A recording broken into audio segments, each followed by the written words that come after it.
Well, Martin Scorsese is producing a new documentary made with Pope Francis that will chronicle the late Pope's work with cinema and global education movement that he founded before his death. And that is our first hot topic, brought to you by MJ the Musical at Walton Art Center. So yeah, Aldea's A New Story will feature conversations between Pope Francis and Scorsese, including what the filmmaker says is the Pope's final in-depth on-camera interview for a film. So the documentary is going to detail the work of Scholas Corrientes, which is a nonprofit international organization founded by the Pope back in 2013 to promote the culture of encounter among youth. Now, no release date has been set for the film, but I'm so fascinated to see this. So yeah, what do you think? Same here. I love it. I love that they had the chance to work on this before the Pope passed. And and Martin Scorsese is so talented as a director. So anything that he touches is going to be gold. I'm excited to see this one.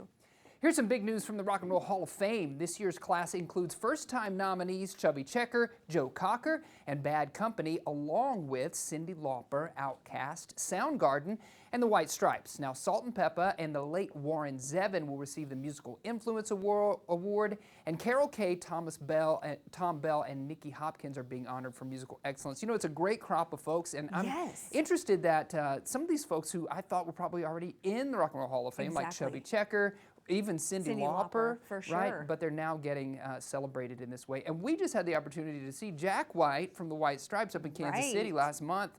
Phenomenal, you know, musical icon, as are all of these folks. So congratulations, excited to see what happens at that ceremony. Me too, definitely need to stay tuned for that. Yeah. Well, workers at a New York zoo are using a bird mom puppet to help raise a king vulture. So obviously we both love puppets. Yeah, I love vultures. I love this story. So the chick hatched. Who doesn't love vultures? I love them. So the chick hatched back in February and is being hand-raised since some vulture parents can be kind of neglectful. The zoo says that animal care staff are feeding the chick with a homemade puppet once a day to make sure it doesn't imprint on humans.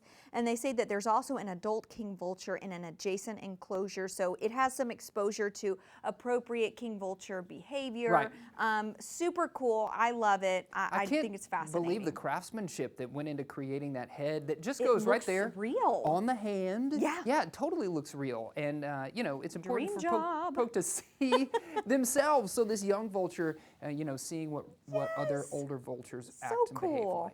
Well, we love our animal stories, so check this one out. Check these three bears. Check these three bears out. These three bears. They found time to tumble around a children's playset this weekend in Connecticut. The bears were briefly seen tangled on the swing before moving on. Now, this happened Monday in Walcott, Connecticut, which is about 20 miles from West Simsbury, where another bear was caught on video sliding head first down a child's backyard slide earlier this month. Clearly, these bears are excited about springtime. They're all coming out, but I have to tell you, if I saw one of these bears in my backyard, I would run the other way. Would you be very scared? I would be very scared. Everyone needs to pause and hear that pun again. Oh, they're so cute. Very scared. They're so cute. Absolutely.